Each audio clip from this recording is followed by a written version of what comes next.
আমার দিনাজপুরের ভাইরা, আমার বাবাজিরা, আর কোনো দিকে নজর নাই। আর মাত্র 5-7টা মিনিটের মধ্যে আমি নিজেই স্টেজ ছাইরা দিব। রাত্র গভীর হয়ে যায়, অনেক কষ্ট করে চলে এসেছে। আব্বা জান, একটা মানুষও কোনো দিকে নড়াচড়া নাই। আমার বন্ধুরে কোনো দিকে আর তাকানো যাবে না। আমার আল্লাহ পাক আমি যে আপনাদের সামনে সূরাতুল বনী ইসরাঈলের ছোট্ট একটু আয়াতের অংশ তেলাওয়াত করেছি। আমার আল্লাহ তাআলা জানাইয়া দেয়, ওয়াকাদা রাব্বুকা আল্লা তা'বুদু ইল্লা ইয়াহু ওয়া বিল ওয়ালিদাইনি ইহসানা। আমার আল্লাহ তাআলা জানাইয়া দেয়, আল্লাহ তাআলা ছাড়া কারো ইবাদত বندگی করা যাবে না। আল্লাহ তাআলা ছাড়া কাউকে আর উপাস্য বলে গ্রহণ করা যাবে না।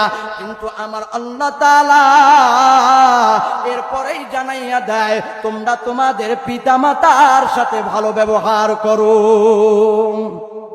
মুসলমান ইমানদার, কোন দিকে নজর নাই। দেখেন তো দেখেন, আমার আল্লাহ তাআলা বলে দিলেন, তোমরা তোমাদের মাতা পিতার সাথে ভালো ব্যবহার করো। আহারে, আপনার আমার মায়ার নবীজি জানাইয়া দেয়, আপনার আমার মায়ার নবীজি জানাইয়া দেয়, আল জান্নাতু তাহতা আকদামিল উম্মাহাত, মায়ের পায়ের নিচে হইল জান্নাত। আহারে, নবীজি জানাইয়া দেয়, হুমা জান্নাতুকা হুমা নারুকা।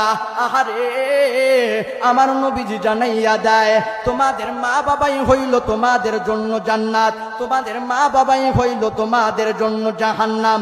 যদি মা বাবার সাথে ভালো ব্যবহার করো, আমার আল্লাহ তাআলা তোমাকে জান্নাত দিয়া দিবে।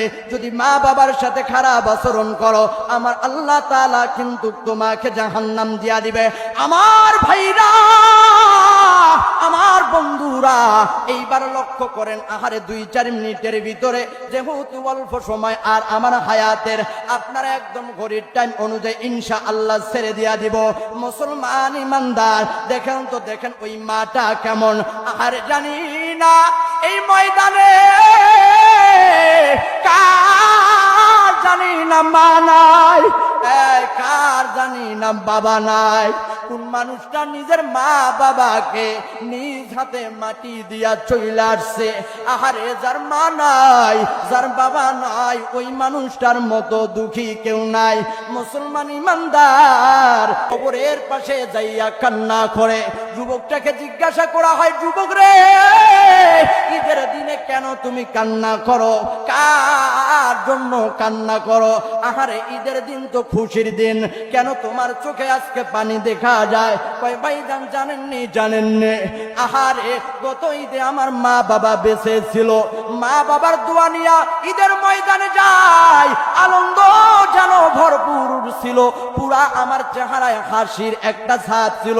কিন্তু এই ঈদেও যখন আমি মা বাবার কাছে দোয়া নেওয়ার জন্য, যখন মা বাবার কাছে দোয়া নেওয়ার জন্য যখন দরজাটা খুলছি, হঠাৎ কইরা স্মরণ হইয়া গেছে, আমার যে মা নাই, আমার যে বাবা নাই। আহারে, জানি না কার মা নাই, জানি না কার বাবা নাই।